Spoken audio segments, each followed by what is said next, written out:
흔들림 없는 나의 맘 세상이 우릴 비춰도 내 안에 평화 찾았네 더 높이 날아오르리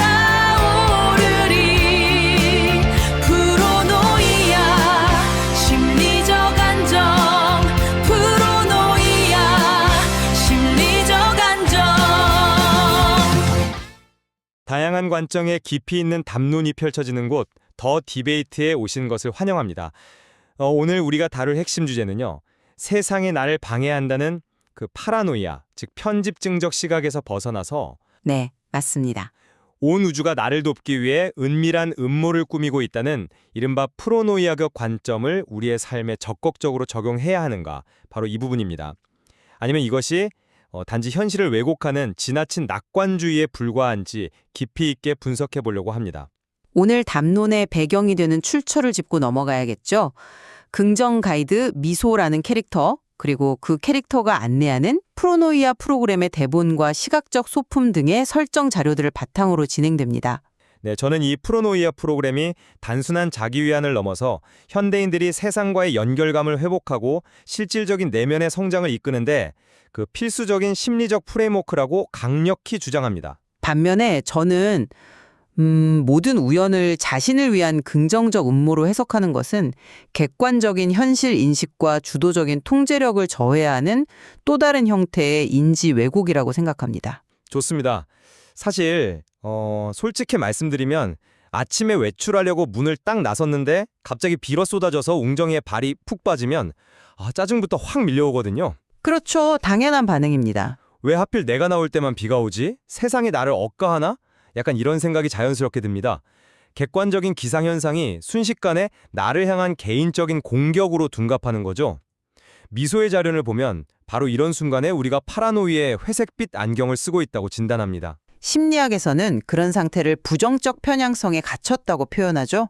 타인이나 환경이 나에게 적대적이라고 믿는 끈적끈적한 늪입니다. 맞아요. 그래서 미소는 여기서 긍정의 돋보기라는 소품을 꺼내듭니다.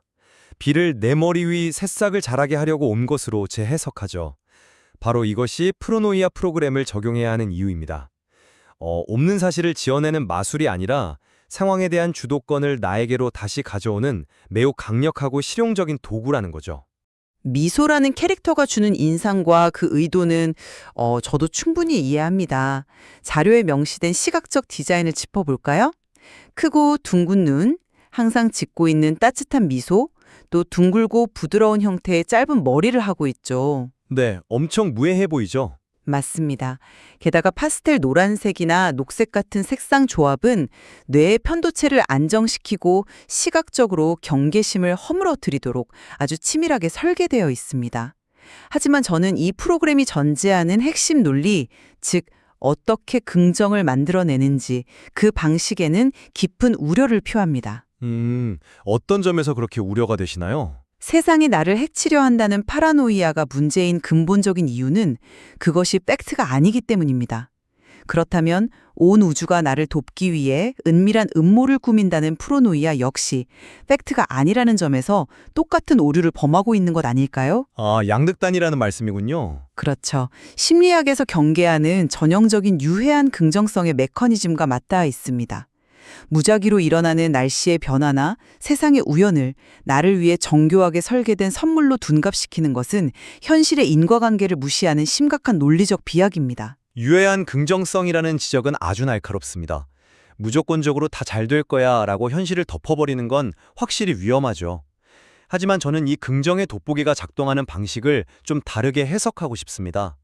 이건 현실을 덮는 맹목적인 안대가 아니거든요. 안대가 아니다. 네, 현실에 보이지 않던 이면을 선별해서 보여주는 렌즈입니다. 대본 4번을 보면 미소가 보이지 않던 행운을 발견하는 연습이라고 말하잖아요. 네, 연습이라는 표현을 분명히 썼죠. 뇌과학적으로 보면 우리 뇌에는 망상활성계라는 필터링 시스템이 있습니다. 매초 쏟아지는 수백만 개의 정보 중 우리가 중요하다고 믿는 것만 통과시키죠. 파라노이아 상태에서는 뇌가 오직 위험만 필터링합니다. 반면 트로노이아 돋보기를 쓴다는 건 이 필터링 시스템을 긍정적인 기회와 자원에 초점을 맞추도록 재프로그래밍하는 겁니다. 흥미로운 접근이네요. 돋보기는 없는 것을 만들어내지 않습니다. 이미 존재하지만 우리가 놓치고 있던 사소한 긍정적 측면들을 확대해 줄 뿐이죠. 현실 도피가 아니라 매우 능동적인 인지적 재구성 과정이라는 겁니다. 망상활성계를 통한 인지적 재구성이라는 설명은 과학적으로 타당합니다. 돋보기가 기존에 있던 작은 긍정을 확대한다는 메커니즘 자체는 흥미롭네요. 하지만 제가 비판하고자 하는 것은 이 프로그래밍 사용하는 언어의 결정론적 수위입니다. 결정론적 수요? 대본 4번의 내레이션을 그대로 인용해보죠. 당신에게 일어나는 모든 우연과 인연은 당신의 성장을 위해 정교하게 설계된 선물입니다. 이 문장을 현실 세계의 다양한 층위에 한번 덮어씌워 보십시오. 어떤 모순이 발생한다고 보시나요? 내적 통제 소지에 심각한 왜곡이 일어납니다. 삶에서 직면하는 변수 중에는 비가 오는 가벼운 불편함도 있지만 타인의 명백한 악이나 사회 구조적 모순 혹은 피할 수 없는 비극적인 사고도 존재합니다. 이 모든 고통조차 나의 성장을 위해 정교하게 설계된 우주의 선물로 규정해야 할까요? 그렇게까지 확대하면 무리가 있겠죠. 맞습니다. 이는 인간이 겪는 고통의 실체를 무시하는 것이며 심지어 타인이 겪는 부조리한 고통조차 나의 깨달음을 위한 도구쯤으로 해석하게 만드는 위험한 결과를 초래할 수 있습니다. 우리가 세상의 복잡성과 무작위성을 직시하는 그 지적 겸손함을 잃게 만들 위험이 크다는 뜻입니다. 그 지점은 저도 깊이 공감합니다. 지적하신 대로 모든 비극을 그저 우주의 선물이라는 말로 퉁치는 것은 사실 당사자에게 폭력적인 프레임이 될 수 있죠. 이 프로그램이 거시적인 사회 구조적 비극까지 설명하려는 만물 이론이 아님은 인정해야 합니다. 하지만 그럼에도 불구하고 네. 우리가 일상적인 수준에서 프로노이아 프로그램을 적용해야만 하는 이유가 있습니다. 저는 인간의 진화심리학적 취약성에서 그 답을 찾고 싶습니다. 인간의 취약성이 프로노이아를 정당화한다는 뜻인가요? 어떻게 연결되는지 궁금하네요. 우리의 뇌는 진화적으로 부정적인 위협에 훨씬 더 민감하게 반응하도록 설계되어 있잖아요. 수풀이 흔들릴 때 그것이 바람인지 호랑이인지 낙관적으로 고민하다간 생존할 수 없었으니까요. 즉, 우리는 기본값 자체가 파라노이아적 공포에 잠식당하기 쉬운 존재입니다. 그렇죠. 생존 본능이니까요. 네. 주변 환경이 적대적이라고 느끼면 우리 몸은 코르티솔 같은 스트레스 호르몬을 계속 뿜어냅니다. 이런 만성적인 경계 상태에서는 어떠한 창의성도 내면의 성장도 일어날 수 없죠. 온탕 생존 모드에 갇혀버리니까요. 바로 그겁니다. 미소가 입고 있는 부드러운 니트 스웨터, 그 포근한 멜빵 바지를 다시 떠올려보죠. 이것들은 시각적으로 완벽한 안전함을 상징합니다. 진정한 성장을 위해서는 세상을 무작위적이고 적대적인 곳이 아니라 근본적으로 지지적인 곳, 즉 세상은 당신 편입니다 라고 상정하는 심리적 베이스 캠프가 반드시 필요합니다. 심리적 베이스 캠프라. 이 베이스 캠프가 주는 신경학적 안정감이 확보되어야만 우리는 비로소 밖으로 나가 현실의 불확실성과 마주할 용기를 낼 수 있습니다. 프로노이아는 망상이 아니라 취약한 인간이 세상을 견뎌내고 전진하기 위해 선택하는 고도의 적응 기제인 것입니다. 심리적 베이스 캠프. 아주 매력적인 비유입니다.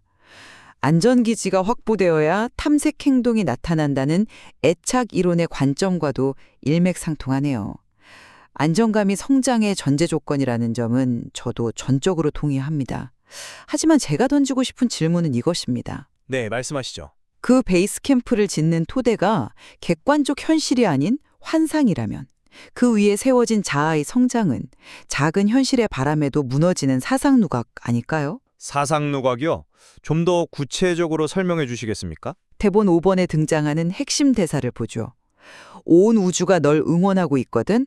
우리 같이 긍정의 음모에 빠져볼래.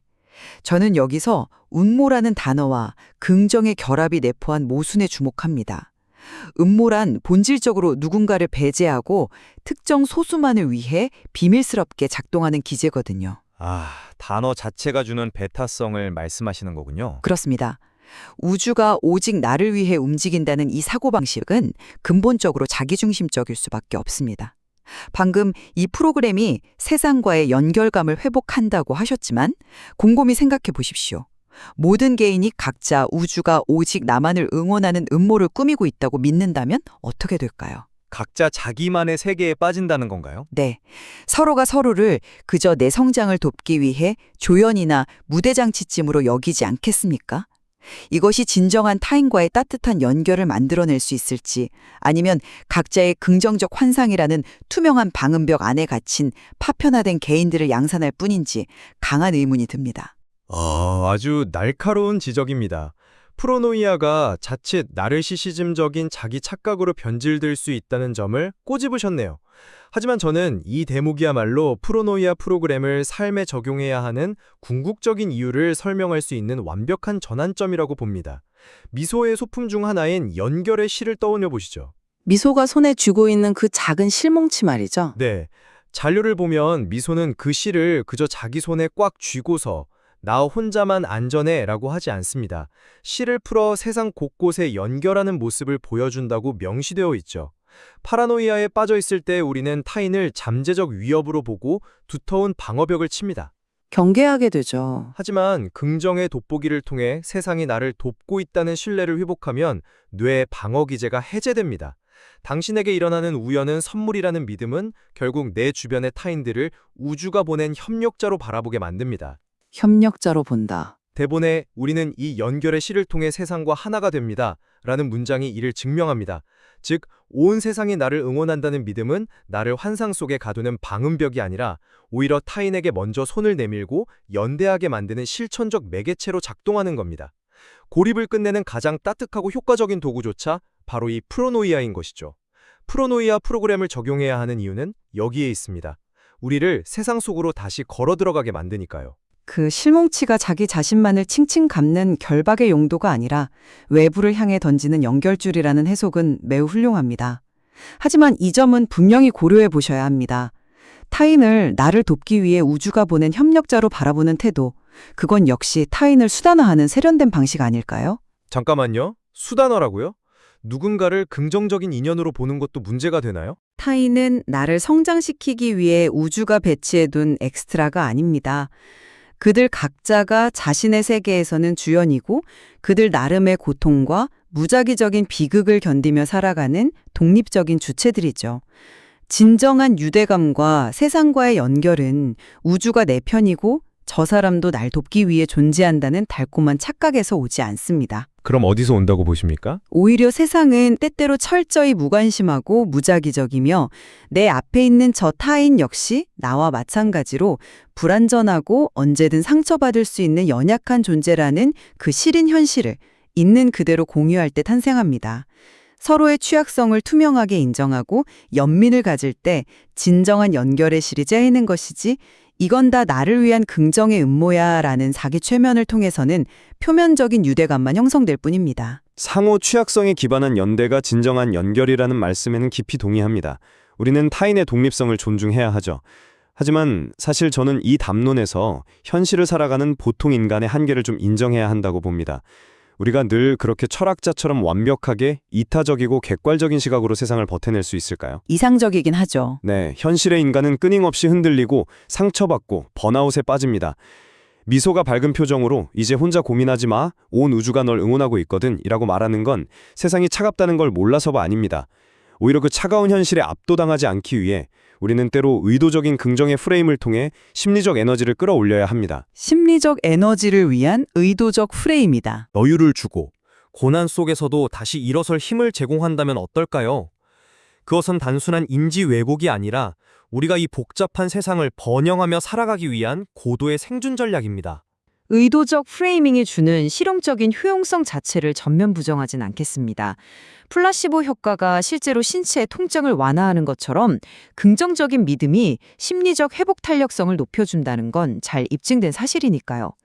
하지만 저는 우리가 어떤 렌즈를 선택하느냐가 궁극적으로 우리가 세상을 대하는 태도 전체를 결정한다고 생각합니다. 태도를 결정한다. 네. 파라노이아의 피해의식에서 벗어나야 한다는 건 두말할 필요가 없습니다. 하지만 그 대안이 굳이 긍정의 음모라는 극단적인 프로노이아여야만 할까요? 세상이 나를 억까한다는 망상에서 벗어나기 위해 온 세상이 나만을 위해 돌아간다는 과대망상으로 건너뛰는 것은 펜줄럼, 즉 시계추가 한 극단에서 다른 극단으로 요동치는 것과 같습니다. 중심을 잡아야 한다는 뜻이군요. 맞습니다. 우리가 도달해야 할 성숙한 지점은 그 중간 어딘가입니다. 우주는 나에게 특별한 악의도 없지만 그렇다고 특별한 호의도 없다는 그 담담한 현실인식. 그 단단한 팩트 위에 서서 외부의 음모가 아니라 내 스스로의 의지로 의미를 창조하고 타인과 연결의 실을 맺어가는 것. 미소의 쾌활한 인사 뒤에 숨겨진 이런 철학적 맹점을 청취자분들도 한 번쯤 숙고해 보셨으면 합니다. 펜줄럼이 양극단을 오가는 것이 아니라 중심을 잡아야 한다는 말씀, 깊은 울림을 줍니다. 자, 치열하게 논의를 나눴는데요. 오늘 나눈 이야기들을 한번 요약해 볼까요? 저는 프로노이아 프로그램이 자칫 세상의 무게에 짓눌려 피해의식에 빠지기 쉬운 현대인들에게 꼭 필요한 심리적 해독제라고 주장했습니다. 네. 긍정의 돋보기로 뇌의 필터링을 바꾸고 연결의 실을 통해 방어기제를 허물어 타인과 연대하게 만드는 아주 실용적인 도구라는 점을 강조했죠. 그리고 저는 미소 캐릭터가 주는 정서적 위안의 효과는 인정하지만 모든 우연을 나를 위한 음모로 규정하는 것은 고통의 실제를 지우고 자칫 자기중심적 환상에 갇히게 할 수 있는 유해한 긍정성의 위험이 있다고 짚었습니다. 세상의 호의나 악의를 상정하기보다 있는 그대로의 현실을 수용하고 연대하는 지적 겸손함이 필요하다는 점을 요약할 수 있겠습니다. 그럼에도 오늘 두 사람 모두가 깊이 공감한 굳건한 공통 분모가 하나 있습니다. 바로 우리가 삶에서 겪는 사건들 그 자체보다 그것을 해석하는 렌즈가 우리의 신경계와 심리 상태, 그리고 내면의 성장에 훨씬 더 결정적인 영향을 미친다는 사실이죠. 그렇습니다. 다만 그 렌즈의 도수가 온 우주가 나를 돕기 위해 음모를 꾸민다는 극단적이고도 기분 좋은 긍정의 초점이어야 하는지, 아니면 차갑더라도 무작위적인 현실의 복잡성을 직시하는 투명한 초점이어야 하는지에 대해서는 여전히 철학적인 이견이 좁혀지지 않았음을 인정해야겠군요. 맞습니다. 이 짧은 담론으로 그 거대한 질문에 완벽한 마침표를 찍을 수는 없겠죠. 이 자료 안에는 긍정과 현실 수용의 아슬아슬한 경계에 대해 우리가 탐구해야 할 훨씬 더 많은 뉘앙스들이 숨겨져 있습니다. 결국 그 경계선 위에서 어떤 선택을 할 것인가는 오늘 이 담론을 함께 따라와 주신 청취자 여러분의 몫입니다. 미소가 던지는 그 쾌활하면서도 묵직한 질문이 여러분의 일상 속에서 오랫동안 흥미로운 여운으로 남기를 바라며 오늘 담론은 여기서 마무리하겠습니다. 함께 해주셔서 감사합니다.